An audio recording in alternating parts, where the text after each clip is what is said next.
நாம் இந்த இடத்துல இந்த பைபிள் ஸ்டடியில் ஒவ்வொரு வாரமும் எதை பார்த்து கொண்டு இருக்கிறோம் என்றால் இஸ்ரவேலின் ராஜாக்கள் என்று தொடங்கி இருக்கிறோம்.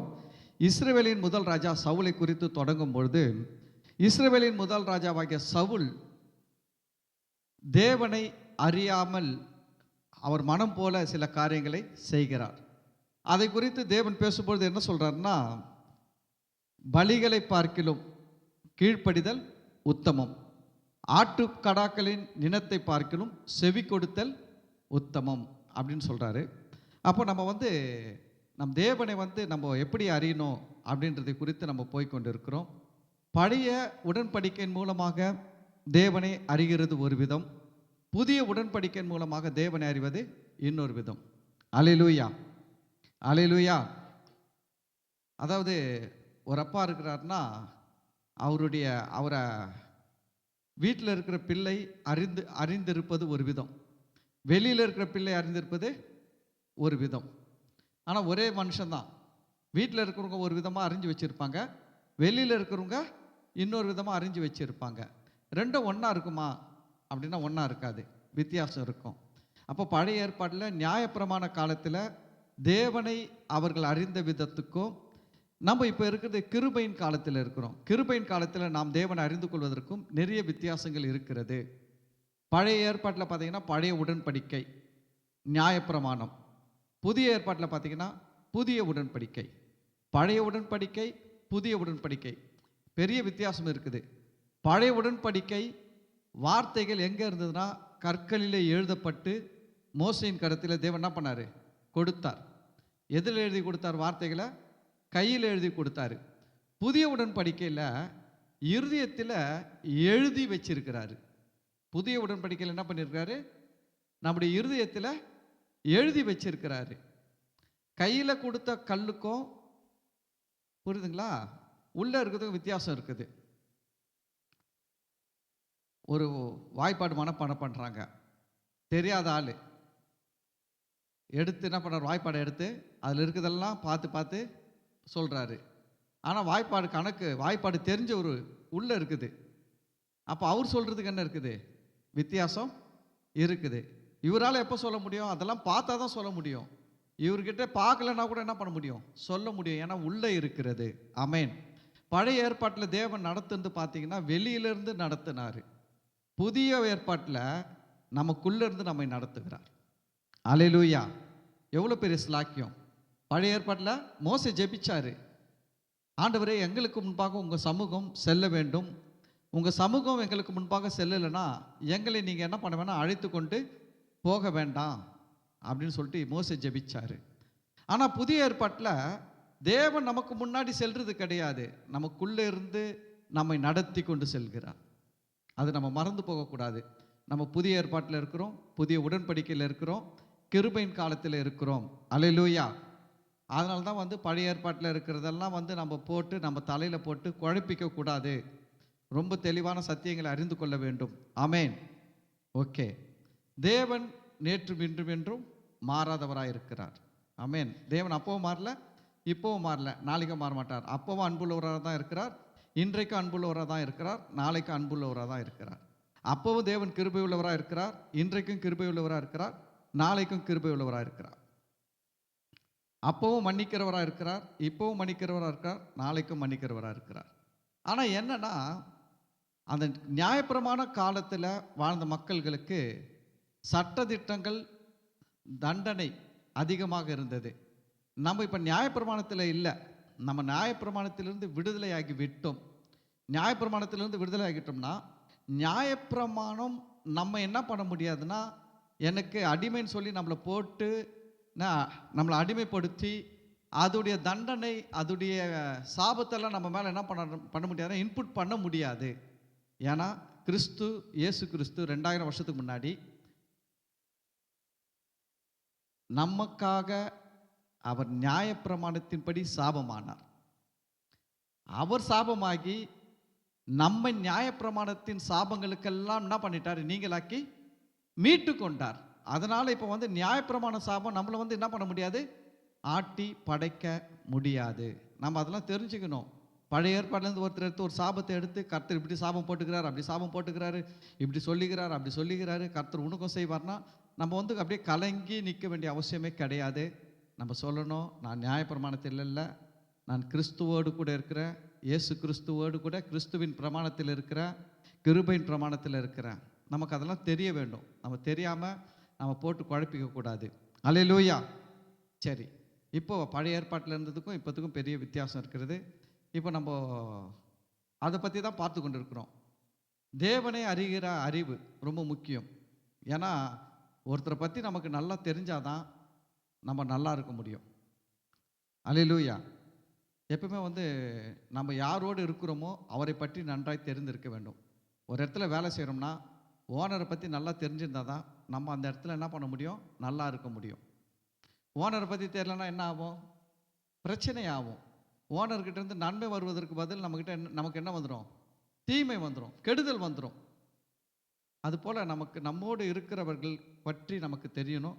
விசேஷமாக நாம் வணங்குகிற, நாம் ஆராதிக்கிற நம்முடைய தேவனை பற்றி நமக்கு தெரியணும். அதனால் அப்போஸ்தலர்லேருந்து நம்ம பார்த்து கொண்டு இருக்கிறோம்.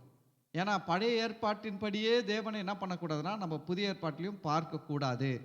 தேவன் வந்து பழைய உடன்படிக்கையில் வேறு மாதிரி இருக்கிறாரு. அவருடைய செயல்பாடுகள் தேவன் மாறல, ஆனால் தேவனுடைய செயல்பாடுகள் அவருடைய சட்ட திட்டங்களின் அடிப்படையில் இருக்கிறார். புதிய ஏற்பாட்டில் தேவன் அவருடைய செயல்பாடுகள் வேறு மாதிரி இருக்கிறது. ஏன்னா இங்கே சட்ட திட்டங்களின் அடிப்படையில் தேவன் செயல்படல, கிருபையின் அடிப்படையில் செயல்படுகிறார். அங்கே எதன் அடிப்படையில் செயல்பட்டார், சட்டம் திட்டம். ஜட்ஜி கோர்ட்டில் உக்காடுறாரு. கோர்ட்டில் இருக்கும்போது அவர் எப்பவுமே எந்த குற்றவாளி வந்தாலும் அவனை எந்த கண்ணோட்டத்தோடு பார்ப்பான்னா, ஐபிசி இந்த செக்ஷன் அந்த செக்ஷன் படி தான் பார்ப்பார். ஏன்னா அவர் எப்படி உக்காந்துக்கிறாரு, கோர்ட்டில் இப்போது ஜட்ஜாக இருக்கிறாரு. இப்போ வீட்டில் வந்துட்டார். வீட்டில் வந்த பேர் பையன் 100 ரூபா அப்பா பாயிலேருந்து எடுத்துட்டான் கேட்காம. இப்போ அப்பா கோர்ட்டில் இருக்கிற ஜட்ஜி மாதிரி, நீ திருடிட்ட, உனக்கு ஐபிசி செக்ஷன் இது, உனக்கு இத்தனை நாள் கடுங்காவல் தண்டனை, அப்படியே பேசிட்டு இருப்பார். வீட்டில் எப்படி பேசுவார், அப்பாவாக இருப்பார். அதுபோல தான் பழைய உடன்படிக்கையில் தேவன் சட்டத்திட்டங்களின் அடிப்படையில் செயல்பட்டார். புதிய ஏற்பாட்டில் கிருபையின் அடிப்படையில் செயல்படுகிறார். மறந்து போகக்கூடாது. கிருபன்றாங்க நிறைய பேர். கிருபனா என்னன்னு தெரியல. கிருபனா என்னன்னா, தகுதி இல்லாத ஒருத்தனுக்கு அவன் வாழ்க்கையில் எந்த செயலும் செய்து பெற்றுக்கொள்ள முடியாத ஒன்றை அவனுக்கு இலவசமாய் தேவன் கொடுப்பது தான் கிருபை. எதுவுமே செஞ்சு வாங்க முடியாது. 100 நாள் ஃபாஸ்டிங் இருந்து கூட வாங்க முடியாது. 1000 நாள் ஃபாஸ்டிங் இருந்தால் கூட வாங்க முடியாது. வாழ்நாளெல்லாம் பொய்யே பேசாமல் இருந்தால் கூட வாங்க முடியாது. வாழ்நாளெல்லாம் மற்றவனுக்கு எந்த கெடுதலும் செஞ்சாலுமே வாங்க முடியாது. அப்படிப்பட்ட ஒன்றை தேவன் இலவசமாய் கொடுக்கிறாரு. அதுதான் கிருபை. அல்லேலூயா. அதை நம்ம மறந்து போகக்கூடாது. நம்ம நிறைய நேரத்தில் எங்கே மிஸ் ஆகிறோம்னா அங்கே தான் மிஸ் ஆகிறோம். நம்ம என்ன நினைக்கிறோம்னா, நான் இதை செஞ்சதுனால தான் கடவுள் எனக்கு இதை கொடுத்துருக்கிறாரு, எங்கள் குடும்பம் இப்படிப்பட்ட குடும்பமாக இருக்கிறதுனால தான் கடவுள் இதை எனக்கு இதை செஞ்சுருக்கிறாரு, நான் இப்படிலாம் வாழ்ந்ததுனால எனக்கு செஞ்சுருக்கிறான்ட்டு நிறைய நேரத்தில் நம்ம என்ன பண்ணிக்கிறோம்னா நம்மை குறித்து மேன்மை பாராட்ட ஆரம்பிச்சிடுறோம். ஆனால் உண்மையில் நம்ம அதுலேருந்தெல்லாம் வெளியில் வரணும். கிருபையினால் விசுவாசத்தை கொண்டு ரட்சிக்கப்பட்டீர்கள், இது உங்களால் உண்டானதல்ல, இது தேவனுடைய ஈவு. தீமோத்தேயுல சொல்லும்போது சொல்றாரு, நம்முடைய கிரியைகளின் நிமித்தம் அவர் நம்மை ரட்சியாமல். எப்படி ரட்சிக்கலையா, நம்முடைய கிரியைகளின் நிமித்தம் அவர் நம்மை ரட்சிக்காமல் கிருபையினால் ரட்சித்தாராம். தேவன் நம்மளெல்லாம் அவருடைய பிள்ளையாய் மாற்றி இருக்கிறார். அவருடைய ராஜ்யத்தின் புத்திரராய் மாற்றி இருக்கிறார். ஆசீர்வாதத்திற்கு பாத்திரவான்களாய் நம்மை மாற்றி இருக்கிறார். இதெல்லாம் எப்படி மாற்றினார்னா, நம்ம இதெல்லாம் செஞ்சதை பார்த்து அவர் மாற்றலை, கிருபையினால செஞ்சிருக்கிறார். நம்ம மறந்தே போகக்கூடாது. அல்லேலூயா. சரி, இப்போ இந்த நாளில் பார்க்கும்போது கடந்த வாரத்தில் நம்ம பார்த்தோம் என்னன்னா, அப்போஸ்தலர் 15வது அதிகாரத்தில் 6 வசனம் வரைக்கும் பார்த்தோம். முதல் வசனம் சொல்லும் போது என்ன சொல்றாங்க பாருங்க. சிலர் யூதேயாவிலிருந்து வந்து, நீங்கள் மோசையினுடைய முறைமையின்படியே விருத்த சேதனம் அடையாவிட்டால் ரட்சிக்கப்பட மாட்டீர்கள் என்று சகோதரருக்கு போதகம் பண்ணினார்கள். ரொம்ப முக்கியமான வார்த்தை. நம்மலாம் யாரு, யூதர்கள் கிடையாது. நம்மளாம் யாரு? புறஜாதிகள். நம்மளாம் இஸ்ரவேல் ஜனங்கள் கிடையாது. நம்மளாம் யாரு? மற்ற ஜனக்கூட்டம். புறஜாதிகள் என்றால் மற்ற ஜனக்கூட்டம். நம்மளாம் மற்ற ஜனக்கூட்டம். இப்படி தான் ஆரம்பத்தில் இயேசு உயிர்த்தெழுந்து போயிட்ட பிறகு ஆதி திருச்சபை உருவாகி இருக்கிறது. பவுல் பர்னபாலாம் போயிட்டு என்ன பண்ணுறாங்கன்னா வெளியில் ஊழியம் செய்கிறாங்க. அவங்க ஊழியம் செய்யும் பொழுது நிறைய மற்ற ஜனக்கூட்ட மக்கள் ரட்சிக்கப்படுகிறார்கள். இயேசுவை ஆண்டவர் என்றும், இயேசுவை இரட்சகர் என்றும், இயேசுவை கர்த்தர் என்றும், மீட்பர் என்றும் அறிக்கை செய்து இயேசுவை தங்களுடைய குலதெய்வமாக ஏற்றுக்கொள்ளுகிறார்கள். இப்படி ஏற்றுக்கொண்டவங்க கிட்ட யூதர்கள் வந்து என்ன சொல்றாங்கன்னு கேட்டீங்கன்னா, யூதர்கள் ஏற்கனவே நியாயப்பிரமாணத்தை பின்பற்றி வாழ்ந்தவர்கள். எதை பின்பற்றி வாழ்ந்தவர்கள்? நியாயப்பிரமாணம். மோசையின் முறைமை அப்படின்னா என்னன்னா நியாயப்பிரமாணம். மோசையின் முறைமைனா என்னது? நியாயப்பிரமாணம். மோசை கொடுத்த 5 புஸ்தகங்களில் இருக்கிற கட்டளைகள், கற்பனைகள், நியமங்கள் தான் நியாயப்பிரமாணம். இந்த நியாயப்பிரமாணத்தை இவர்கள் கை கொள்ள வேண்டும் என்று பேசுகிறாங்க. அதை எப்படி பேசுகிறாங்க அவங்கன்னா, சிலர் யூதேயாவிலிருந்து வந்து, இந்த யூதர்கள் தான் யூதேயாவிலிருந்து வந்திருக்கிறாங்க, வந்து மற்ற ஜனக்கூட்ட மக்களை பார்த்து சொல்கிறாங்க, நீங்கள் மோசையினுடைய முறைமையின்படியே விருத்த சேதனம் அடையவிட்டால் ரட்சிக்கப்பட மாட்டீர்கள் என்று சகோதரருக்கு போதகம் பண்ணினார்கள். இப்போ என்ன ஆகுதுன்னா, இதனால பவுலுக்கு பர்னபாக்கு தர்க்கம் உண்டாகுது. அப்போ பாருங்க, அவங்க என்ன பண்ணுறாங்க, எருசலேமில் போயிட்டு இதை குறித்து விசாரிக்கணும். ஆதி திருச்சபை, யோவான், யாக்கோபு, பேதுரு இவங்க இருந்து நடத்துகிற ஆதி திருச்சபையில் குறித்து இதை குறித்து கலந்து ஆலோசித்து ஆதி திருச்சபை என்ன சொல்லுகிறது, இதுக்காக நியாயப்பிரமாணத்தை பின்பற்ற வேண்டுமா, நியாயப்பிரமாணத்தை பின்பற்றக்கூடாதா, இதை விசாரிக்கணும்னு சொல்லிட்டு பவுல் பர்னபா இவங்களும் வராங்க. ஆனால் அந்த ஆதி திருச்சபையில் மெஜாரிட்டி யார் இருக்கிறாங்கன்னு கேட்டிங்கன்னா யூதர்கள் தான் இருக்கிறாங்க. மெஜாரிட்டி யார் இருக்கிறாங்க ஆதி திருச்சபையில்? யூதர்கள் இருக்கிறாங்க. நியாயப்பிரமாணத்துக்காக வைராக்கியமாக நியாயப்பிரமாணத்தில் மேன்மை பாராட்டுகிற யூதர்கள் இருக்கிறாங்க. ஆனால் அந்த யூதர்கள் இருக்கிற சபையில் தான் இப்போ வந்து விசாரணைக்கு வரும்பொழுது 6வது வசனம் சொல்லுகிற 5வது வசனம் பாருங்க. அப்போது பரிசேய சமயத்தாரில் விசுவாசிகளான சிலர் எழுந்து, இவங்க எந்த யாரு? யூதர்கள். யூதர்களில் இவர்கள் எப்படிப்பட்ட யூதர்கள்னா பரிசேயர்கள். இயேசுடைய ஊழியத்தில் இயேசுக்கு மிகவும் எதிர்ப்பாக இருந்தவர்கள் இந்த பரிசேயர்கள். ஆனால் இந்த பரிசேயர்களும் என்ன பண்ணிக்கிறாங்க, பிற்காலத்தில் இயேசு விசுவாசித்து ஏற்றுக்கொண்டு விசுவாசிகளாக மாறி இருக்கிறாங்க. ஆனால் பழையசை விடலை.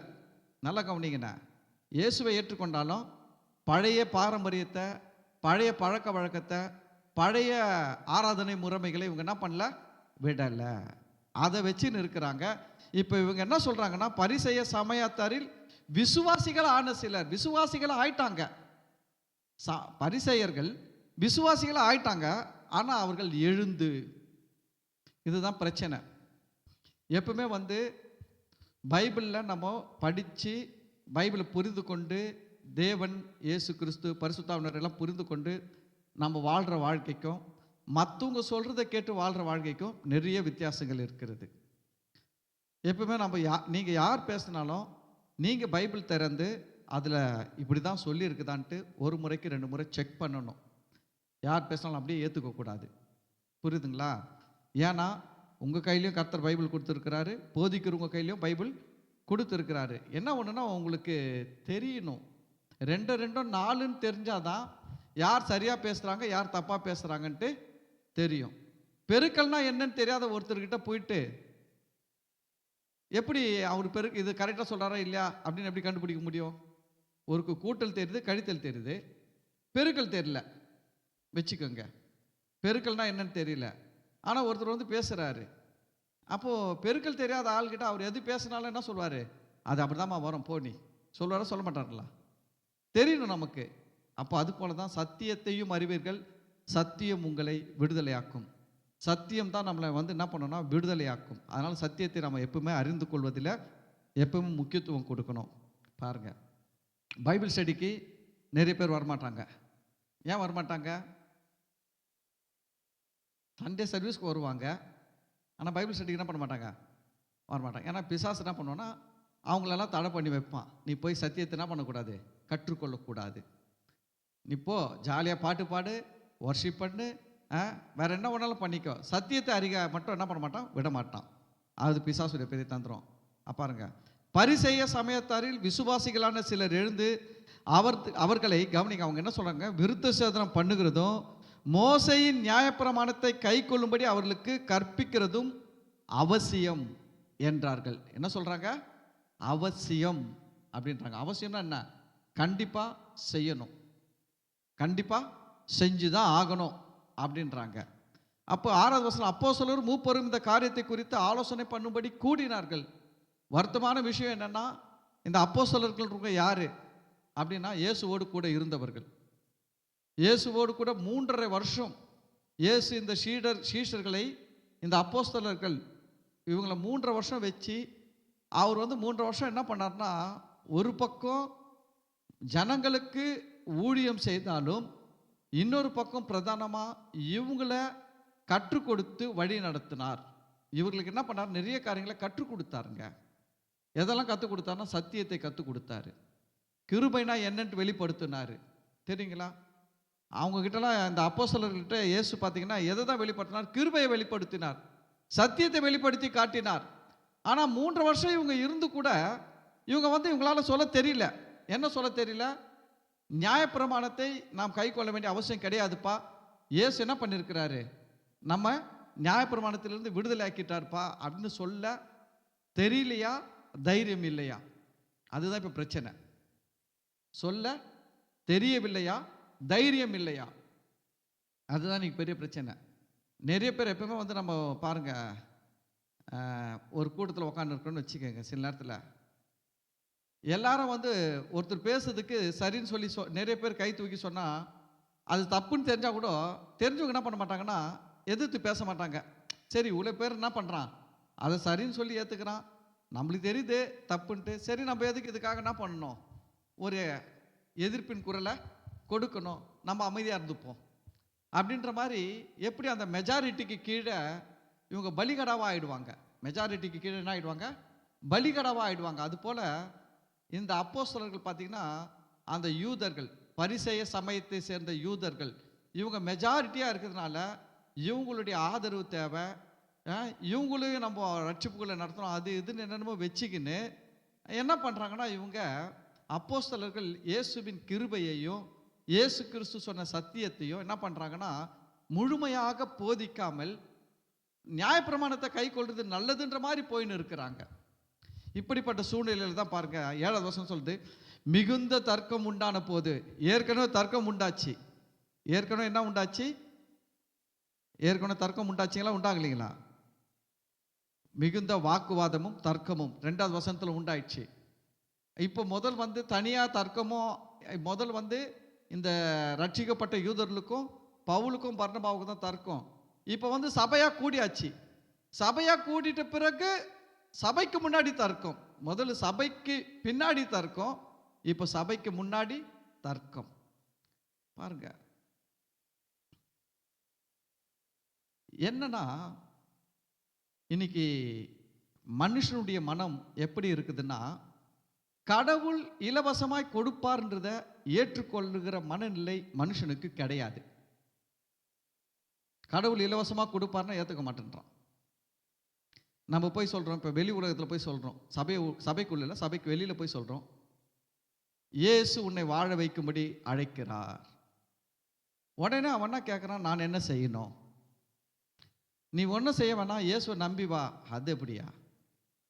நான் இப்போ கும்புற கடவுளுக்கு இவ்வளோ செய்கிறேன், இதுவே என்னை வாழ வைக்க மாட்டேன்து. உன் இயேசு ஒன்றுமே செய்யலைன்னா என்னை வாழ வச்சிருவாரா? ஏற்றுக்க முடியல. இயேசு உன் பாவத்தை மன்னிக்கிறார், உனக்கு பாவ விமோச்சனம் கொடுக்கிறார் அப்படின்னு ஒன்று. அடுத்த கேள்வி என்ன கேட்குறான், நான் என்ன செய்யணும்? ஒன்றும் இல்லையா, நீ விசுவாசிச்சு இயேசுவை ஏற்றுக்கோ, இயேசு உன் பாவத்தை எல்லாம் மன்னிச்சு உனக்கு பாவ விமோச்சனம் கொடுத்து உனக்கு என்ன பண்ணுவார், பாவத்திலிருந்து விடுதலை தருவார் அப்படின்னா, அவன் என்ன சொல்கிறான்னா, அது எப்படிங்க, என் பாவத்துக்காக நான் இங்கேருந்து என்ன பண்ணுறேன், அவ்வளோ காசி வரைக்கும் போகிறேன், காசிக்கே போய் கூட என் பாவம் என்ன பண்ண மாட்டேன்து, தொலைய மாட்டேன்து, போக மாட்டேன்து. அப்படி இருக்கும்போது இவர் எப்படிங்க சும்மா செய்வார்? அவரை நம்பினா எப்படிங்க செய்வார்? அவரை ஏற்றுக்கினா எப்படிங்க செய்வார்? மனுஷனுடைய மனநிலை எப்படி ஆயிடுச்சுன்னா, நான் ஏதாவது செஞ்சாதான் கடவுள் எனக்கு ஏதாவது செய்வார், நான் எதுவும் செய்யலைன்னா கடவுள் எனக்கு ஒன்றும் செய்ய மாட்டார். இப்படியே மனுஷன் என்ன பண்ணிட்டான்னா, சின்ன வயசுலேருந்து பழகிட்டான். சின்ன வயசுலேருந்து எப்படி தான் பழகிட்டான், இப்படியே பழகிட்டான். இதுக்கு பேர் தான் மதம். மதம்னா என்னன்னா, நான் ஒன்றை செய்தால்தான் எனக்கு கடவுள் ஒன்றை செய்வார்ன்றது மதம். இதுதான் லா, இதுதான் சட்டம். ஆனால் இயேசு சொன்னார், மதம் சொல்லலை, நானே வழியும் சொன்னார். நானே மதம் சொல்லலை, நானே வழியும் சத்தியமும் ஜீவனுமாக இருக்கிறேன் அப்படின்னாரு. நான் மதம், நானே சட்டம், நானே அடிவத கொடுக்குறவர் அப்படி சொல்லலை. நானே வழியும் சத்தியமும் ஜீவனுமாக இருக்கிறேன். இயேசு பின்பற்றுவது என்பது மார்க்கம். ஆனால் இந்த உலகத்தில் மார்க்கம் சொல்லப்படுறதுல கூட பார்த்தீங்கன்னா சில பேர் அவங்களுடைய மதத்தை மார்க்கம்னு வச்சுக்கிறான். ஆனால் உள்ள செயலெல்லாம் பார்த்தீங்கன்னா மத செயல் தான். ஒரு மணி போனால் இருக்க மாட்டான், கடையை மூட்டு ஓட்டிருப்பான். என்னன்னா நான் போய் ஆகணும், நான் சாமி கும்பிட்டு என்ன பண்ணி ஆகணும், போயே ஆகணும். லேட்டாக போகிறான், நான் ஒரு இடத்துல இருக்கிறேன் பாருங்க, பக்கத்தில் ஒரு மசூதி இருக்குது.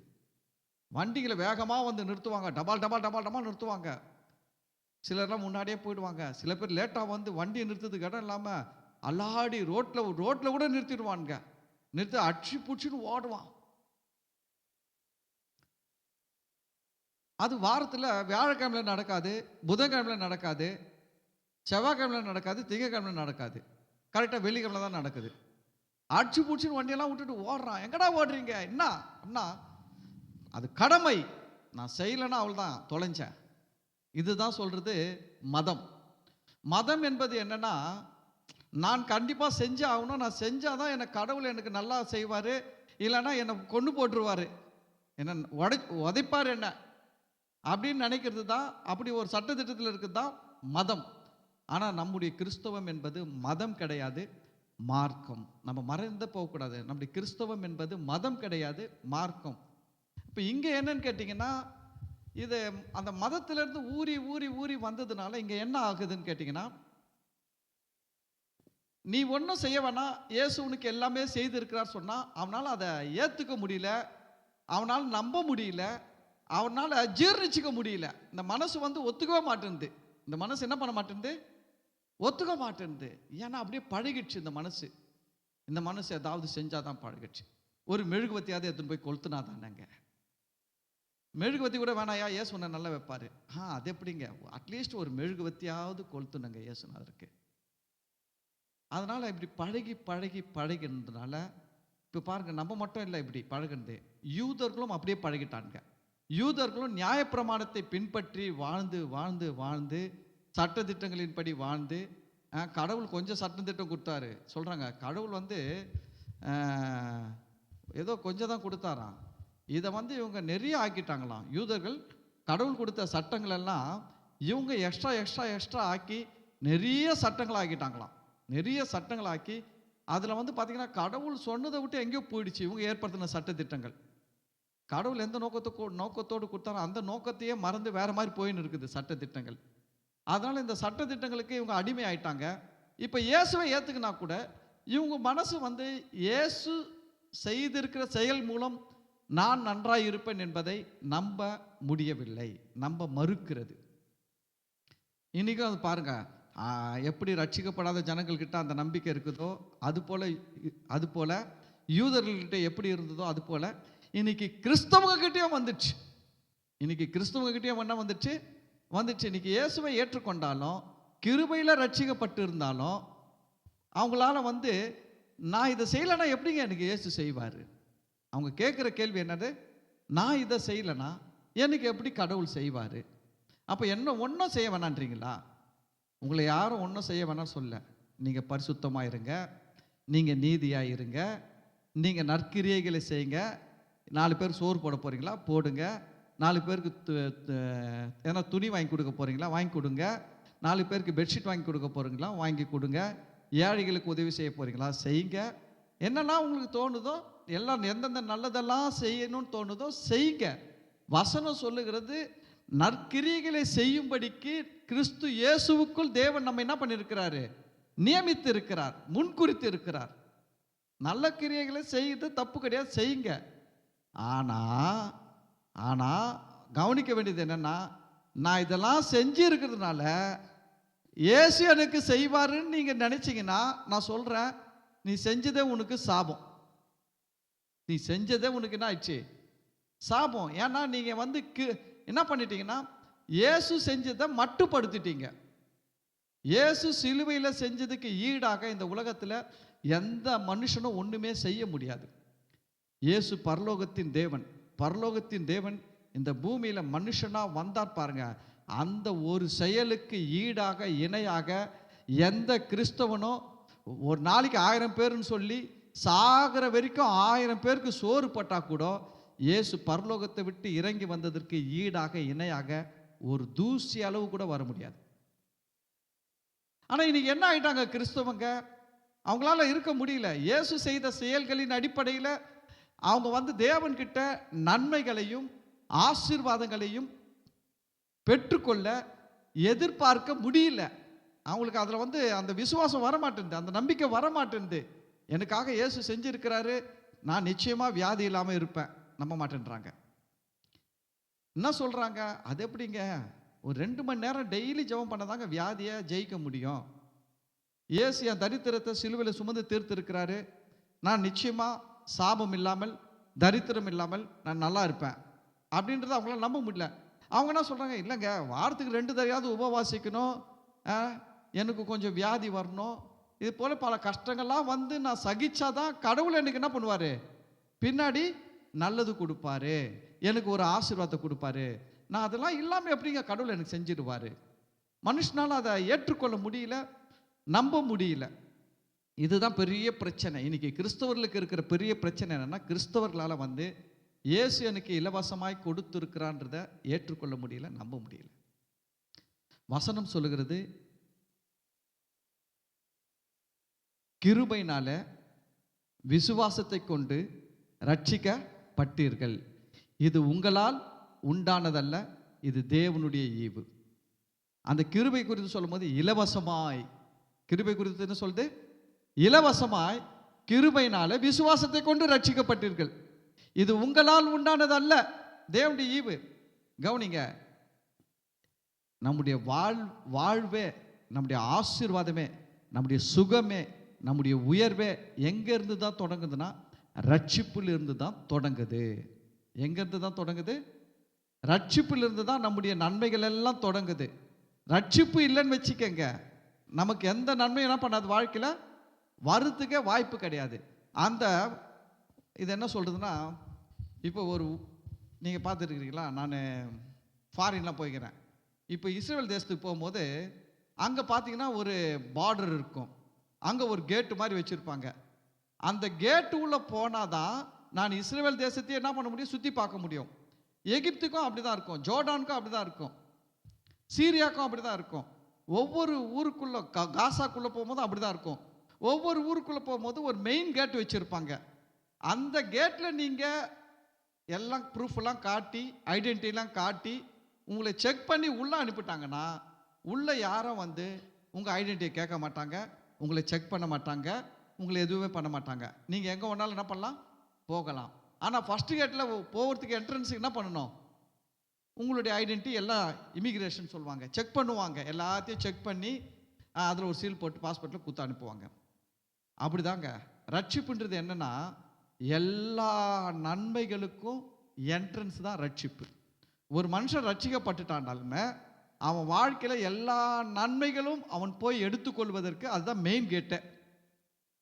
அந்த மெயின் கேட்டை எப்படி ஓப்பன் ஆச்சு? இலவசமாய் கிருபையினால். எப்படி ஓப்பன் ஆச்சு? இலவசமாய் கிருபையினால் தாங்க ஓப்பன் ஆச்சு. இப்போ யோசிச்சு பாருங்க, என்னை வந்து இலவசமாக கிருபையினால தேவன் ஒரு கேட்டை ஓப்பன் பண்ணி உள்ளே அனுப்பிட்டாரு. உள்ளே எனக்கு நிறைய நன்மைகள் இருக்குது, சுகம் என்ற நன்மைகள் இருக்குது, பொருளாதார ஆசீர்வாதம் என்கிற நன்மை இருக்குது, வெற்றி என்ற நன்மை இருக்குது, நிறைய நன்மைகள் இருக்குது, ஆவிக்குரிய நன்மைகள், சரீர நன்மைகள், எல்லா நன்மைகளும் இருக்குது. இப்போ நான் அந்த நன்மைகளெல்லாம் இப்போ எப்படி எடுக்கணும்? எப்படி எடுக்கணும்? போய் டக்குன்னு எடுத்துக்கணும். உள்ளே போன மாமரம் இருக்குது, மாமரம் தொங்குது. இப்போ அந்த மாமரத்தை எப்படி எடுத்துக்கணும்? டக்குன்னு எடுத்துக்கணும். உடனே 2 நாள் உபவாசம் போட்டு அழுதுட்டா எடுப்பேன்? சொல்லுங்க. 2 நாள் உபவாசம் போட்டு அழுதா அந்த மாம்பழம் எடுப்பேன்? இல்லை ஒரு திராட்சை கொலை தொங்குது, அதை சாப்பிட்ணும் நான். இப்போ இதுக்காக ஒரு பெரிய கர்த்தாவே உங்களுக்கு சித்தமா சித்தம் இல்லையா சொல்லுங்க? இல்லை. கர்த்தருக்குள்ள நன்மைகள் அனைத்தும் தேவனுடைய சித்தம் தான். ஏன்னா தேவன் இந்த நன்மைகளுக்காக தான், நம்ம நல்லா இருக்கணும், நம்ம நன்மைகள் அனுபவிக்கணும் தான் அவர் பரலோகத்தை விட்டே இறங்கி வந்து நம்மேல் வர வேண்டிய சாபம், நம்மேல் வர வேண்டிய தீமைகளை அவர் தன்மேல் ஏற்றுக்கொண்டு ஜீவனை கொடுத்து 3ஆம் நாளில் உயிர்த்தெழுந்து பிதாவின் வலது பார்சத்தில் நமக்காக பரிந்து பேசி கொண்டிருக்கிறார். அல்லேலூயா. நம்ம அதை மறந்து போயிட்டோம். நம்ம அந்த மெயின் என்ட்ரன்ஸ் கேட்டு என்ன பண்ணிட்டோம், மறந்துட்டோம். உள்ள இலவசமாக வந்ததை மறந்துட்டு இப்போ என்ன பண்ணின்னு இருக்கிறோம்னா, தேங்காய் வேணும்னா இத்தனை நாள் உபவாச ஜபம், மாங்காய் வேணும்னா இத்தனை நாள் உபவாச ஜபம், திராட்சை வேணும்னா இத்தனை மணிக்கு ஜெபிக்கணும், கொய்யா பழம் வேணும்னா அத்தனை மணிக்கு ஜெபிக்கணும். இப்படின்னு நம்ம என்ன பண்ணிட்டோம்னா, நம்மளை என்ன பண்ணிட்டாங்கன்னா கன்ஃபியூஸ் பண்ணி விட்டுட்டாங்க. நம்மளை எப்படி பண்ணி விட்டுட்டாங்க? கன்ஃபியூஸ் பண்ணி விட்டுட்டாங்க. கவனிங்க, நாம் ஜெபிக்கணும். நம்ம ஆண்டுடைய பிள்ளைகள் நாம் ஜெபிக்கணும். உண்மையில நம்ம ஜெபிக்கும் பொழுது தேவனுடைய பிரசன்னம், தேவனுடைய அபிஷேகம் நம்மை நிரப்பும், நம்மை மூடும், நம்முடைய இருதயங்களில் ஆளுகை செய்யும். நம்ம ஜெபிக்கும் பொழுது நம்ம மைண்டு நல்ல ஒரு ரிலாக்ஸாக இருக்கும். தெரியுங்களா உங்களுக்கு? நம்ம ஜெபம் பண்ணால் நம்ம மைண்டு எப்படி இருக்கும்? பலவிதமான குழப்பம், கன்ஃபியூஷன்லாம் இருக்குது பார்த்தீங்களா மைண்டில், அதெல்லாம் ரிலீஸ் ஆகி நம்மளுக்கு ஃப்ரீ ஆஃப் மைண்டு கிடைக்கும். சவுண்ட் மைண்ட், தெளிந்த புத்தி உண்டாகும் ஜெபிக்கும் பொழுது. நம்ம அதுக்காக தான் ஜெபிக்கணும். ஆனால் நம்ம எதுக்காக ஜெபிக்கிறோம் இன்னைக்கு அப்படின்னா, நான் ஜெபம் பண்ணாதான் எனக்கு கடவுள் கொடுப்பாரு அப்படின்ற மாதிரி நினச்சி ஜெபம் பண்ணுறோம். அப்போது அவர் சிலுவையில் கொடுத்தது என்ன ஆச்சு? இன்னும் கூட சொல்லப்போனால் நமக்கு எல்லாமே கொடுத்துட்டாரு. இப்போ பழத்தை எடுக்கணும், சாப்பிடணும், இதுதான் நம்ம வேலை. புரியுதுங்களா? பழத்தை எடுக்கணும், சாப்பிடணும், இதுதான் வேலை. எவனா நான் விட மாட்டேன்னு சொன்னால் தலை மேலே 2 போட்டு துரத்தி விடணும். எவனா நான் பழம் சாப்பிட விட மாட்டேன்னா என்ன பண்ணணும்? துரத்தி விடணும். ஏன்னா இந்த தோட்டத்துக்குள்ள மெயின் என்ட்ரன்ஸ் கேட்டில் தோட்டக்காரர் என்ன பண்ணியிருக்காரு? உள்ள அனுப்பி இருக்கிறாரு. நீ யாரா நான் விட மாட்டேன்னு சொல்றது? சொல்லணுமா சொல்லக்கூடாதா? நீங்கள் யோசிச்சு பாருங்கள். நீங்கள் ஒரு பெரிய தோட்டம், பெரிய 1 ஏக்கர் கணக்கில் தோட்டம், மாங்காய் தோட்டம், வாழைத்தோப்பு, என்னென்னமோ பழங்கள் இருக்கிற பெரிய தோட்டத்தில் மெயின் என்ட்ரன்ஸு அந்த ஓனர் உங்களை வந்து உள்ளே அனுப்பிட்டார். போங்க, போய் என்ன பண்ணுங்க, உள்ளே போங்க அப்படின்ட்டு அனுப்பிட்டார். திடீர்னு நீங்கள் போயிட்டு ஒரு மாங்காய் எடுக்கும் போது ஒருத்தன் வந்து நான் விட மாட்டேன் மாங்காய் எடுக்க அப்படின்னா நீங்கள் என்ன சொல்லுவீங்க? நீ யாரு? சொல்ல வேண்டியவர் யாரு? அங்கே மெயின் கேட்டில் நிற்கிறார ஓனர், அவர் தான் சொல்லணும். அவரே அனுப்பிட்டாரு. நீ யாரா மாங்காய் எடுக்கன்னு விட மாட்டேன்ற? போ மரியாதையா. அதுதான் பைபிள் சொல்லுது, நீங்கள் பூமியில் கட்டுகிறது பரலோகத்தினால் கட்டப்பட்டிருக்கும், நீங்கள் பூமியில் கட்டவிழ்ப்பது பரலோகத்தில் கட்டவிழ்க்கப்பட்டிருக்கும். நமக்கு எல்லா நன்மைகளும் இயேசு கிறிஸ்து மூலமாய் கொடுக்கப்பட்டிருக்குது. ஆனால் சில பிசாசுகள் என்ன பண்ணாது, சில அசுத்தாவிகள் நாம் பெற்றுக்கொள்ள அது விடாது. அது கொஞ்சம் ஃபைட் பண்ணோம், நான் விட மாட்டேன்ட்டு. உடனே நம்ம போயிட்டு தோட்டக்காரர்கிட்ட போய் அழுவக்கூடாது. அங்கேருந்து 1 கிலோமீட்டர் முன்னாடி போயிட்டு தின்கிற 1 கிலோமீட்டர் தள்ளி ஓடி வந்து தோட்டக்காரர்கிட்ட ஐயா ஐயா ஐயா. தோட்டக்காரர் சொல்வார், யார் வந்தாலும் நீ 2 அடி அடித்து துரத்துமா, பயப்படாத, அவனும் ஒன்றும் கிடையாது, அவனுக்கு பிடி, இந்த கயிறு உங்ககிட்ட இருக்குது, கட்டி போட அவனை அப்படின்னு அதிகாரத்தை கொடுத்துக்கிறாரு, மெட்டீரியல் கொடுத்துருக்கிறாரு. நம்ம கட்டணும் எப்பயுமே. அதுதான் நம்மளுடைய வேலையை. ஒரு தேவனுடைய பிள்ளைகளுக்கு இயேசு கிறிஸ்து கொடுத்திருக்கிற எல்லா நன்மைகளும் அனுபவிக்க தடையாய் வருகிறவைகளை கட்ட வேண்டும். தடையாக வர்ற எல்லா அசுத்தாவிகளையும் அந்தகார வல்லமைகளையும் என்ன பண்ணோம்? இயேசுவின் நாமத்தில் கட்டுகிறேன்னு சொல்லணும். உங்கள் நன்மைகளை இயேசுவின் நாமத்தில் உங்கள் மேலே கட்டவிழ்க்கணும், சுதந்திரிக்கணும், சொல்லணும். நம்முடைய நன்மைகள் எல்லாம் ஆவிக்குரிய மண்டலத்தில் இயேசு கிறிஸ்து மூலமாய் கொடுக்கப்பட்டிருக்கிறது. உங்கள் சுகம் ஆவிக்குரிய மண்டலத்தில் இருக்கிறது. 2000 வருஷத்துக்கு முன்னாடி இயேசு சிலுவையில் மரிச்சாருங்களே, அப்போவே அவர் உயிர் தெழுந்த உடனேயே உங்களுடைய சுகம், உங்களுக்கு தேவையான பலன், உங்களுக்கு தேவையான ஆரோக்கியம், உங்களுக்கு தேவையான ஆசீர்வாதங்கள், உங்களுக்கு தேவையான எல்லா நன்மைகளும் ஆவிக்குரிய மண்டலத்தில் இயேசு கிறிஸ்து மூலமாக வைக்கப்பட்டு இருக்கிறது. இப்போ நீங்கள் என்ன பண்ணணும் அப்படின்னா, நீங்கள் முதல்ல அதை தெரிஞ்சுக்கணும். 2வது அதை வந்து ரிலீஸ் பண்ணணும். சவுல் காலத்தில் ஒரு யுத்தம் நடக்குது. ஆனால் இந்த சவுல் என்ன சொல்லி வச்சிருக்கிறார்னா, சாயங்காலம் வரைக்கும் யாரும் சாப்பிடக்கூடாது. ஆனால் யோனத்தான் சவுலுடைய மகன். யோனத்தான் பார்த்தீங்கன்னா அந்த வார்த்தையை தெரியாது. சவுல் சொன்னது யாருக்கு தெரியாது? யோனத்தானுக்கு தெரியாது. அதனால் யோனத்தான் வந்தார் ஒரு காட்டில். எல்லாரும் ஓடின்னு இருக்கிறான். காட்டில் ஒரு பெரிய தேன் கூடு இருக்குது. எல்லாம் பார்க்குறான், சாப்பிடல. எல்லாம் பார்க்குறான், சாப்பிடல. ஏன்னா வார்த்தை, சட்டம் என்ன பண்ணுதுன்னா அவனை தடுக்குது. சட்டம் அவனை தடுக்குது. ஆனால் இவன் அந்த வார்த்தையை கேட்கறதுனால இவன் அந்த சட்டத்தில் இல்லை. யோனத்தான் அந்த வார்த்தையை கேட்கறதுனால அது எதில் இல்லை? அந்த சட்டத்துக்கு கீழே இல்லை. யோனத்தான் வந்தார், ஒரு ஈட்டி எடுத்து குத்துனாரு, தேன் ஒழுவுது. யோனத்தான் தேனை குடித்தார். அவர் சொல்கிறாரு, என் கண்ணு தெளிவாகிடுச்சு, சரீரத்தில் பலன் வந்துடுச்சு, நீங்களும் சாப்பிடுங்க. ஆனால் எவனும் சாப்பிடல. ஏன்னா சட்டம் உங்களுக்கு முன்னாடி இருக்குது, ஆவிக்குரிய மண்டலத்தில் இருக்குது. ஈட்டி எடுத்து குத்துங்க, ஓப்பன் ஆகும், கொட்டம், என்ஜாய் பண்ணி சாப்பிடுங்க, நல்லா இருங்க. உங்கள் சுகத்தை ஆவிக்குரிய மண்டலத்திலேருந்து என்ன பண்ணுங்க, கொண்டு வாங்க. உங்கள் சரீரத்துக்கு உங்களுக்கு தேவையான சமாதானத்தை ஆவிக்குரிய மண்டலத்தில் கொண்டு வாங்க. உங்கள் பலத்தை கொண்டு வாங்க. இதுதான் கிறிஸ்துவங்க பண்ண வேண்டிய மிக முக்கியமான வேலை. இதை விட்டுட்டு நீங்கள் இரவு பகலாக கண்ணீர் விட்டு, ஓ என் தலை தண்ணீரும் என் கண்கள் கண்ணீருமானால் நலமாயிருக்கும், எரேமியா சொன்னார். உடனே அதை எடுத்து வச்சுக்கின்னு என் தலை தண்ணீரும் என் கண்கள் கண்ணீருமானால் நலமாக இருக்குன்னா தலையில் அடிக்கடி சளி பிடிக்கும். ஏன்னா நீங்கள் தான் சொல்லியிருக்கிறீங்க, தலை தண்ணீரும் கண்கள் கண்ணீருமா இருந்தால் நல்லா இருக்குன்னு சொன்னீங்க பார்த்தீங்களா? அதனால் உனக்கு அடிக்கடி சளி பிடிக்கும், கோல்டு வரும், ஓவராக கோல்டு ஆகி ஃபிட்ஸு கூட வரும். நம்ம ஆளுங்களுக்கு தெரிய மாட்டேங்குது. எரேமியா ஏன் சொன்னார் பார்க்கணும். எரேமியா ஏன் சொன்னார்னா, இஸ்ரவேல் தேசம் தேவன் கொடுத்த அருமையான ஆசீர்வதிக்கப்பட்ட தேசம். ஆனால் அந்த தேசத்தில் கொடுக்கப்பட்ட ஜனங்கள் தேவனை உண்மையாய் வணங்காமல், தேவனுக்கு கீழ்ப்படியாமல், பக்கத்து ஊருக்காரன் அந்த ஊருக்காரன் இந்த ஊருக்காரன் கும்புற சாமியெல்லாம் இவனும் எடுத்துன்னு வந்து அந்த தேசத்தில் வச்சு அந்தந்த சாமிக்கு இவன் வீட்டாண்ட பலிபீடத்தை கட்டி. யோசிச்சு பாருங்க, கிதியோன் காலத்தில் என்ன ஆச்சு?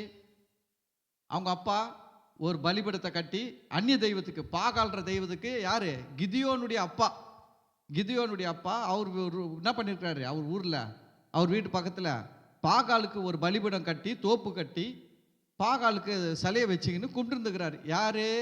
கிதியோன். யாரு? இஸ்ரவேல் ஜனத்தை சேர்ந்தவர். கிதியோனோட அப்பா யாரு? இஸ்ரவேல் ஜனத்தை சேர்ந்தவர். இவங்க யாரை தான் கும்பிடணும்? பிதாவாகிய தேவனை தான் கும்பிடணும். ஆனால் யாரை கும்பிட்டு இருக்கிறாங்க? பாகாலை கும்பிட்டு இருக்கிறாங்க. கர்த்தர் வந்து கிதியோன் கிட்ட பேசினாரு. சொன்ன கிதியோன் பார்த்தாரு, கர்த்தர் தான் உண்மையான தெய்வம் தெரிஞ்சு போச்சு. நைட்டாக போனார், பாகாலெல்லாம் ஒடிச்சு போட்டார். பாகாலெல்லாம் ஒடிச்சு போட்டு, தோப்பெல்லாம் ஒடிச்சு போட்டு, பலிபீடத்தெல்லாம் ஒடிச்சு போட்டார். காலையில் ஊர் ஜனெல்லாம் எழுந்து வந்து பார்த்தா சாமி உடஞ்சி போய் கிடக்குது. பாகால் சாமி தோப்பெல்லாம் வெட்டி போட்டுக்கிறார், மரங்கள்லாம் வெட்டி இருக்குது. பாகாலுக்கு பலி எடுத்துக்காக கட்டின பலிபீடம் உடஞ்சி இருக்குது. எல்லாம் ஊரில் இருக்கிறவங்களாம் வந்து நின்று கிதியோன் அப்பா கிட்ட கூப்பிடுறாங்க. கூப்பிடு உன் பையன் தான் இதை செஞ்சான், அவனை நாங்கள் அடிக்காமல் விட மாட்டோம், உதைக்காமல் விட மாட்டோம். ஆனால் உண்மையில் சொல்கிறேன், கிதியோன் அப்பா தப்பு பண்ணாலும் புள்ள உயிருக்கு ஆபத்துன்னு உடனே கொஞ்சம் புத்திசாலி ஆகிட்டார். புள்ள உயிருக்கு ஆபத்துன்னு தெரிஞ்ச உடனே கொஞ்சம் புத்திசாலி ஆகிட்டார். அவர் வந்தார், வந்து வெளில நின்னார். பாகாலுக்காக நீங்களா வழக்காடுவீங்க? என்னது? பாகாலுக்காக நீங்கள் ஏன்டா வழக்காடுறீங்க? பாகால் தெய்வம்னா அதை எவன் உடைச்சானோ அவன் தலையை அது உடைக்கட்டும். சூப்பராக சொல்லிடுவார், நீங்கள் படிச்சு பாருங்க. பாகாலுக்காக நீங்களா வழக்காடுவீர்கள் சொல்லிட்டு அது தனக்காக வழக்காடி கொள்ளட்டும். அது தனக்காக வழக்காடி கொள்ளட்டும் அப்படின்னா என்னன்னா, பாகால் மேலே எவன் கை வச்சானோ அவன் மேலே அது கை வைக்கட்டும். பாகால் தலையில் எவன் காலை வச்சானோ கையை வச்சானோ அது அவன் வந்து இவன் இது தலையை வச்சா இது வந்து அவன் தலையை உடைக்கட்டும். அவன் கையை காலை வெட்டினானோ அது இவன் கையை காலை வெட்டிக்கிட்டோம். நீங்கள் எதுக்கு வந்தீங்கன்னா போங்கடான்னு சொல்லி துரத்தி விட்டாரு. துரத்திட்டு கிதியோனுக்கு என்ன பேர் வச்சா தெரியுமா? எருபாகால்னு பேர் வச்சார். கிதியோனுக்கு எருபாகால் அப்படின்னு பேர் வச்சார். ஆனால் பாருங்க, கிதியோனுக்கு ஒன்றுமே ஆகலை. நான் சொல்கிறேன், இப்போது இஸ்ரவேல் தேசம் தேவன் கொடுத்த தேசம், கானான் தேசம் தேவன் கொடுத்தது. இவங்கெல்லாம் நியாயமாக யாரை தான் வணங்கணும்? தேவனை தான் வணங்கணும். ஆனால் இவங்களாம் யார் வணங்கின்னு இருக்காங்க? பாகாலு, காமோசு, என்னென்னமோ தெய்வங்களை இஷ்டத்துக்கும் வணங்கின்னு இருக்கிறான். அப்போ தேவனுக்கு கோபம் வந்து தேவனுடைய நியாய தீர்ப்பு தண்டனைலாம் அந்த ஜன கூட்டங்கள் மேலே வருதுனால இவங்க அழிஞ்சு போகிறார்கள். அடிமைகளாய் போகிறார்கள், யுத்தத்தில் தோற்கிறார்கள், யுத்தத்தில் மடிகிறார்கள். புரியுதுங்களா? இதெல்லாம் பார்க்கும்போது தான் எரேமியா சொல்றாரு, இதெல்லாம் பார்த்து தான் எரேமியா சொல்றாரு, அந்த ஊர்ல இருந்துன்னு சொல்றாரு, ஓ என் தலை தண்ணீரும் என் கண்கள் கண்ணீருமானால் நலமாயிருக்கும். நான் கேட்குறேன், நீங்களாம் அப்படியா இருக்கிறீங்க? இல்லை நம்ம சர்ச்சில் எல்லாம் அப்படி இருக்கிறாங்களா? இல்லை பாஸ்டர், தேசத்தில் இருக்கிறாங்க. தேசத்தில் இருக்கிறான்னா அவனுக்காக ஜெபம் பண்ணு, ஜெபம் பண்ண அவனுக்காக. உண்மையில் அது அவனை விடுதலை ஆக்கும். ஆண்டோட்டு நீங்கள் இந்த ஜெபம் பண்ணுங்க, தேவனுடைய வல்லமை வெளிப்படும், நிச்சயமாக வேலை நடக்கும். தேவனுடைய ராஜ்யம் ஒவ்வொரு நாளும் வளர்ந்து கொண்டே இருக்கிறது. மக்கள் நாட்டில் ரட்சிக்கப்பட்டு கொண்டே இருக்கிறார்கள். என்ன ஒன்றுனா, சரியான சத்தியத்தை போதிக்காததுனால வரான், கொஞ்ச நாள் பார்க்குறான் சர்ச்சையை, அப்புறம் திருப்பி பழையபடி போயிடுறான். ஏன் திரும்ப பழையபடி போயிட்டான்? சத்தியத்தையும் அறிவீர்கள், சத்தியம் தான் விடுதலை ஆக்கும். வரவனுக்கு சத்தியத்தை போதிக்காம இவங்க என்ன பண்றாங்க? பிரமாணத்தை போதிக்கிறாங்க. லா, நியாயப்பிரமாணம் ஒருவரையும் நீதிமான் ஆக்காது. நியாயப்பிரமாணம் ஒருத்தனுக்கும் விடுதலை தராது. புரியுதுங்களா? நியாயப்பிரமாணம் அவனை இருக்கிறவனுக்கு பாவத்துக்கு பவர் தான் கூட்டி விடும். நியாயப்பிரமாணத்தை போதிச்சா நியாயப்பிரமாணம் பாவத்துக்கு என்னதான் கொடுக்கும்? பவரை தான் கொடுக்கும். அதுதான் பாருங்க, ஒரு பாஸ்டர் தான் சொன்னாரு,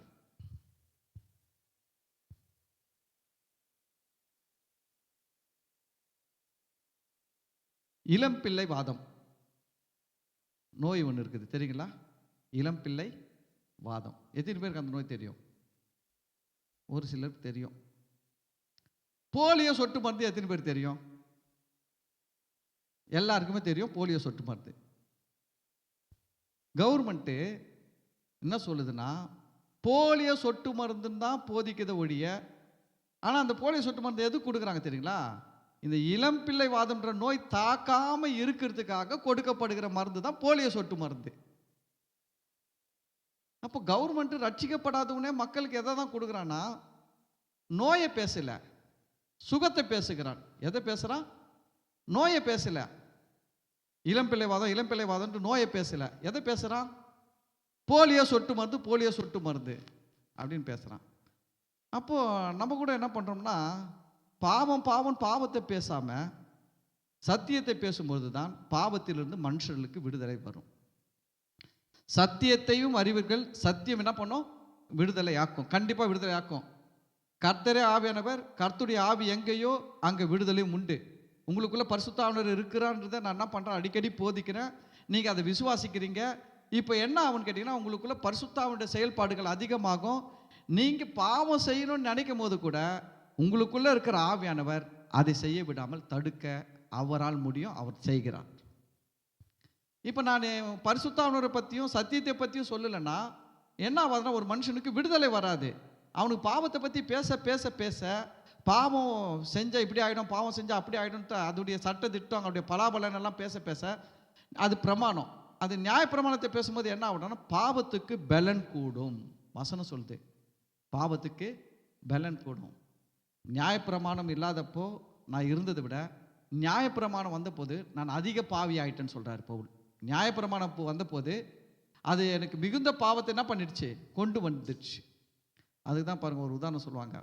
ஒரு டாக்டர்கிட்ட ஒருத்தர் போனாராம், போயிட்டு ட்ரீட்மெண்ட் எடுத்தாராம். அப்போ டாக்டர்கிட்ட ட்ரீட்மெண்ட் எடுத்துக்கும்போது டாக்டர் பார்த்தாரு, இவருக்கு மாத்திரை கொடுத்தாரு. மாத்திரை கொடுக்கும்போது சொல்கிறாராம், இந்த மாத்திரை எப்போல்லாம் போடுறியா அப்போல்லாம் எதை நினைக்கக்கூடாதுன்னா குரங்க நினைக்கக்கூடாது. மாத்திரையை போடும் போதெல்லாம் எதை நினைக்கக்கூடாது? குரங்க நினைக்கக்கூடாது. அப்போ தான் உனக்கு வியாதி சரியாகும்னு சொல்லிட்டாரான். இப்போ இவன் வீட்டுக்கு வந்தான். அவன் நல்லதாக இருந்தான், சாப்பிட்டான், மாத்திரை போடணுன்னு சொன்னாங்க. மாத்திரைன்னு சொன்ன உடனே எது தான் ஞாபகம் வந்துடுச்சு? குரங்கு ஞாபகம் வந்துடுச்சு. ஏன்னா டாக்டர் என்ன சொல்லி வச்சுக்கிறாரு, உனக்கு சுகம் வரணும்னா நீ இந்த மாத்திரை போடணும். ஆனால் இந்த மாத்திரை போடும்போது என்ன நினைக்கக்கூடாது? குரங்கு நினைக்கக்கூடாதுன்னு சொல்லிட்டாரு. ஆனால் மாத்திரை டப்பாவை பார்த்த உடனே எதுதான் ஞாபகம் வந்துடுச்சு? குரங்கு வந்துடுச்சு. குரங்கு ஞாபகம் வந்துடுச்சு. இன்னொருத்தனுக்கு பாருங்க, டாக்டர் மருந்து கொடுத்தாரு, மாத்திரை கொடுத்தாரு, குரங்கு நினைக்காதுன்னு சொல்லலை, நீ மாத்திரை போட்டு நல்லா ஆயிடுன்னு சொல்லிட்டாரு. இப்போ இவன் மாத்திரை போடும்போது குரங்கு ஞாபகம் வருமா? வராது. செகண்ட் ஆளுக்கு என்ன பண்ணாது? வராது. ஏன்னா அவர் என்ன பண்ணல? குரங்கு நினைக்காதுன்னு சொல்லலை. இவனுக்கு ஞாபகமும் வராது. இவன் நாயும் நினைக்க மாட்டான், குரங்கையும் நினைக்க மாட்டான். பூனையை நினைக்க மாட்டான், எதுவுமே நினைக்க மாட்டான். மாத்திரை எடுப்பான், போடுவான், அவன் பாட்டு ஜம்முன்னு போயின்னு இருப்பான், லைஃப் நல்லாயிருக்கும். ஆனால் இந்த குரங்கு நினைக்காதுன்றது என்னென்னா, பாவத்தை பற்றி அதிகமாக பேசி பேசி பேசி, அதாவது 2 பேர் செய்கிற பாவத்தை பேசி பேசி பேசி இருக்கிற 200 பேருக்கு அந்த பாவத்து மேலே ஒரு எட்டி பார்க்கணும்னு தோணும்.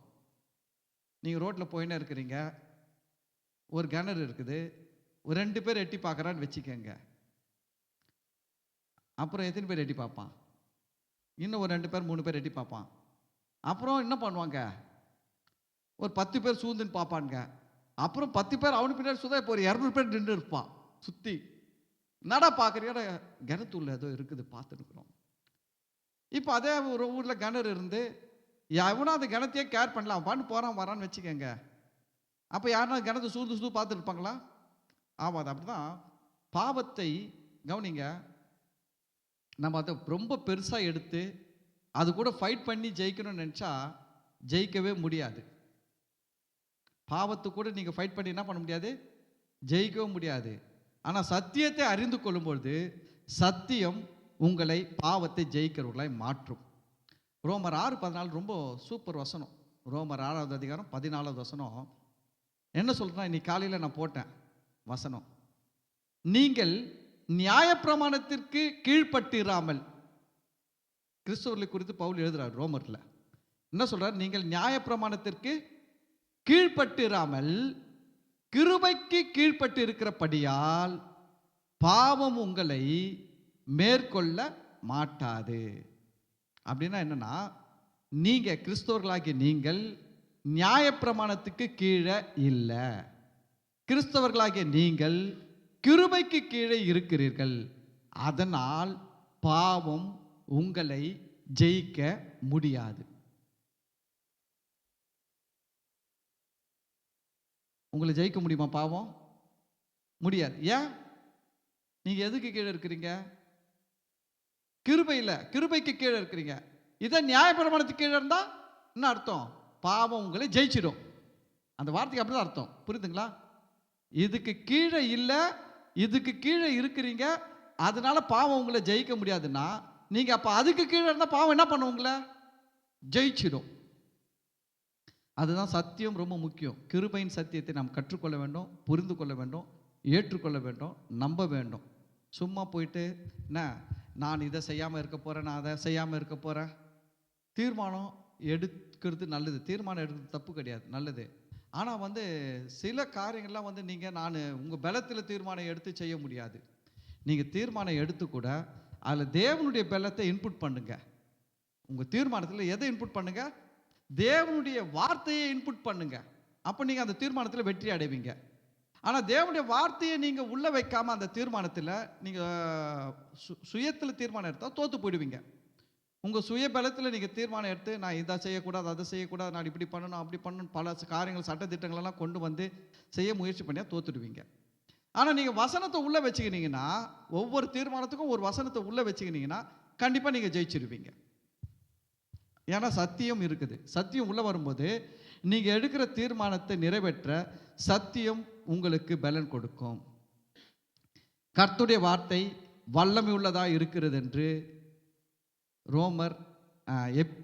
எபிரேயர் 4:12 சொல்லுகிறது. கர்த்தருடைய வார்த்தை எப்படி இருக்கிறது? வல்லமை உள்ளதாக இருக்கிறது. அல்லேலூயா. நான் சொல்லட்டுங்களா? 1 மணி நேரம் அபிஷேகத்தில் நிரம்பி நீங்கள் வல்லமையில் நிறைவது போல நீங்கள் தேவனுடைய வார்த்தையை கேட்கும்போதும் உங்களுடைய ஆவி வல்லமை அடைகிறது. உங்களுடைய ஆவி, ஆத்துமா, சரீரம் வல்லமையினால் நிரம்புகிறது. அல்லேலூயா.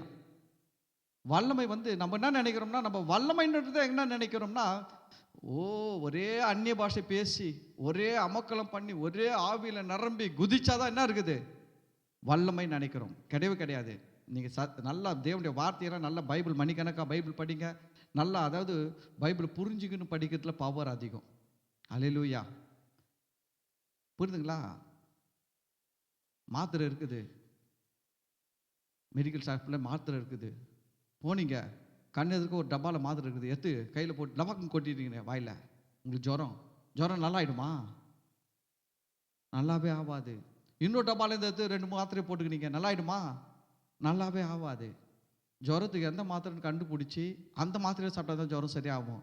அதுபோல் தான் நீங்கள் சத்தியத்தை அறிந்து கொள்ளும் பொழுது நீங்கள் பயன்படுத்துகிற வசனங்கள் வல்லமையை உங்கள் வாழ்க்கையில், உங்களுடைய ஆவியில், உங்களுடைய ஆத்மாவில், உங்கள் சரீரத்தில் கொண்டு வரும். சத்தியத்தை அறியாதவங்க வசனத்தை பயன்படுத்துறதுக்கும் சத்தியத்தை அறிந்தவன் பயன்படுத்துறதுக்கும் நிறைய வித்தியாசம் இருக்குது. அல்லேலூயா. அப்போ தேவனுடைய வார்த்தையில வல்லமை இருக்கிறது, நம்ம மறந்து போகக்கூடாது. எதுக்கு நான் சொல்ல வரேன்னா, அப்போ ஒரு கிறிஸ்தவர்கள் ஆயிட்டோம், நாம தேவனுடைய பிள்ளைகள் ஆயிட்டோம். இப்போ நமக்கு எல்லா நன்மைகளும் இயேசு கிறிஸ்துவின் சிலுவை மரணம் உயிர்த்தெழுதல் மூலமாக இந்த ஆவிக்குரிய மண்டலத்தில் இருக்குது. அதை எடுத்து வாழ கற்றுக்கணும், கட்டவிழ்க்கணும், சுதந்திரிக்கணும், ரிலீஸ் பண்ணணும், சுகத்தை ரிலீஸ் பண்ணணும், சொல்லணும். எலும்புல பலவீனம்னா என் எலும்புகள் மேலே இயேசு கிறிஸ்துவின் காயங்களால், அவருடைய தழும்புகளால் உண்டான சுகத்தை என் எலும்புகள் மேலே நான் ரிலீஸ் பண்ணுகிறேன், இயேசுவின் நாமத்தில் கட்டவிழ்க்கிறேன். நரம்புல ப்ராப்ளம், டாக்டர் சொல்கிறாங்களா, பயப்படாதீங்க. டாக்டர் எலும்புல ப்ராப்ளம் சொல்லலாம், நரம்புல ப்ராப்ளம் சொல்லலாம், ஈரலில் ப்ராப்ளம் சொல்லலாம், கிட்னியில் ப்ராப்ளம் சொல்லலாம், ஹார்ட்டில் ப்ராப்ளம் சொல்லலாம். ஏன் சொல்ற, அவங்க சொல்கிறது சொல்லட்டும், அது அவங்க வேலை. அவங்க ஸ்கேன்லாம் பண்ணி சொல்கிறாங்க, நல்லது தான். ஆமாம், நம்ம தேவையில்லாமல் எங்கெங்கேயோ தைலம் தடுவுறதுக்கு பதில் எங்கே வலிக்குதோ அங்கே தடுவிட்டு போயிடலாம். அவங்க கண்டுபிடிச்சி சொல்கிறாங்க இதான்ப்பா பிரச்சனைட்டு. இப்போ தைலத்தை எங்கே தடுவிக்கலாம், கரெக்டாக அங்கேயே தடுவிக்கலாம். அதனால் ஸ்கேன் எடுத்து எதனா சொன்னாங்கன்னா பயப்படக்கூடாது. ஸ்கேன் எடுத்து சொல்கிற டாக்டர் என்ன சொல்கிறாரு, தைலத்தை நீ எங்கே உடம்பு ஃபுல்லாக தடுவின்னு இருக்கிற, இங்கே எங்கெல்லாம் தடுவாதம்மா, இந்த இடத்துல தான் பிரச்சனை அப்படின்னு என்ன சொல்கிறாரு. உடனே இப்போ அந்த இடத்துல தடவலாம். இப்போ உதாரணமாக டாக்டர் செக் பண்ணி உனக்கு இந்த எலும்புகள்லாம் ப்ராப்ளம் அப்படின்னு உடனே உட்காந்துருக்கூடாது. ஐயோ கர்த்தாவே நான் என்ன பண்ணுவேன் அப்படின்ற மாதிரி உட்காந்துருக்கூடாது. ஒன்றும் பிரச்சனை இல்லை, தைரியமாக வரணும். டாக்டர் பயமுறுத்துற மாதிரி சொன்னால் கூட நீங்கள் தைரியமாக பேசணும். நீங்கள் ஒன்றும் கவலைப்படாதீங்க டாக்டர், அடுத்த மாதம் செக்கப் வரும் பாருங்க, அப்போலாம் ஒன்றும் இருக்காது பாருங்கள், நீங்களே செக் பண்ணி பார்ப்பீங்கன்ட்டு அவர்கிட்ட தைரியமாக சொல்லிட்டு வரணும்.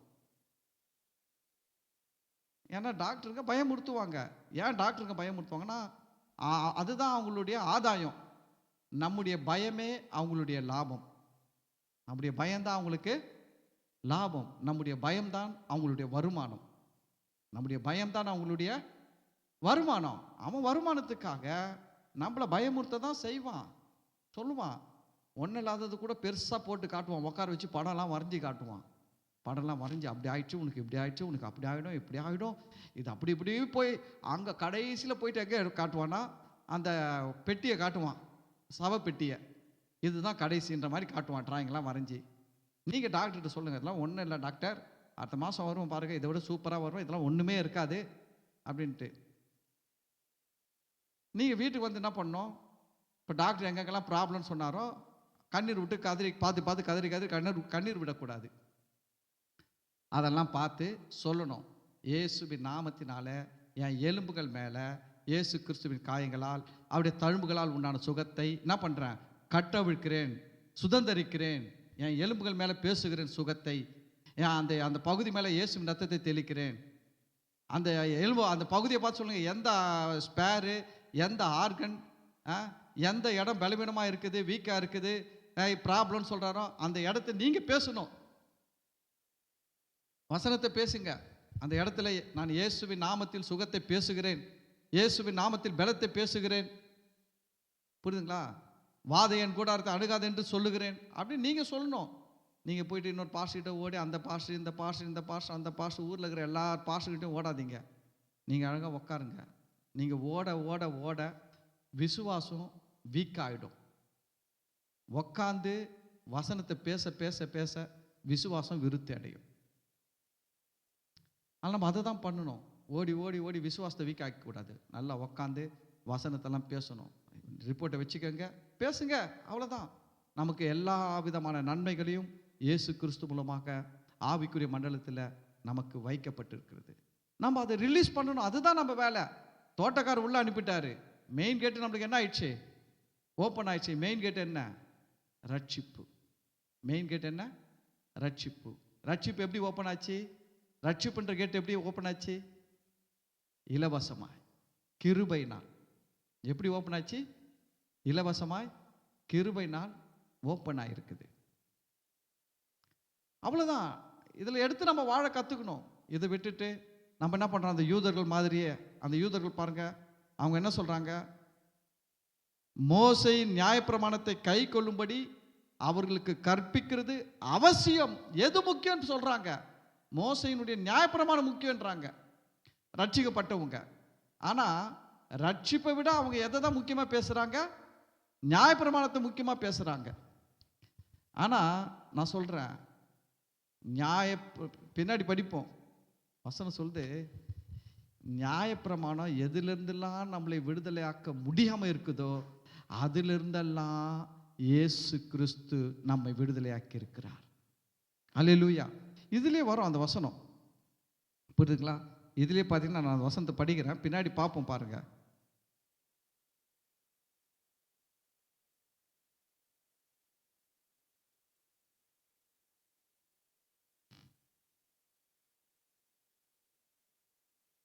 சரி இருங்க, இதில் தான் இந்த லைன்லேயே தான் வரும்.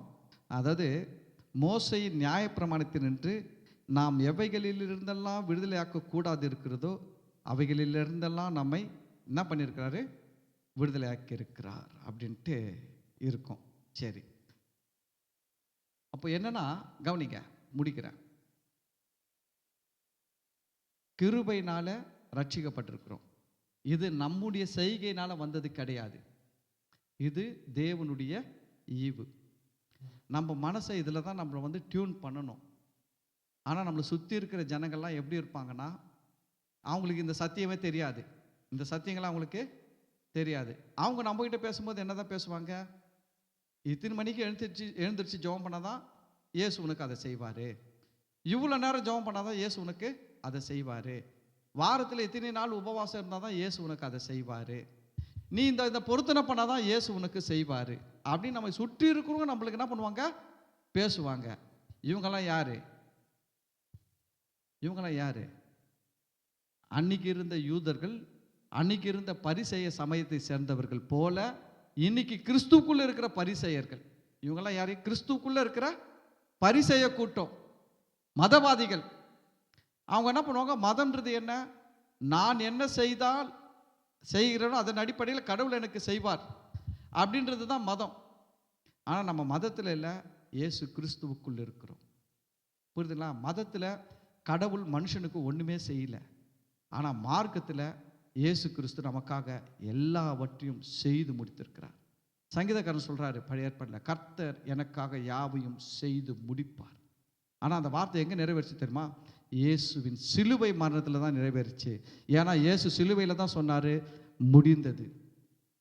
சிலுவையில் தான் சொன்னார். என்ன சொன்னார்? முடிந்தது சொன்னார்ல, சொல்லிங்களா? அப்போ இவர் சொல்ற, கர்த்தர் எனக்காக யாவையும் செய்து முடிப்பார்னாரு, ஃபியூச்சரில் செய்வார்னாரு. ஆனால் ஃபியூச்சரில் யார் செஞ்சு முடிச்சது? அதை இயேசு முடிந்ததுன்னாரு.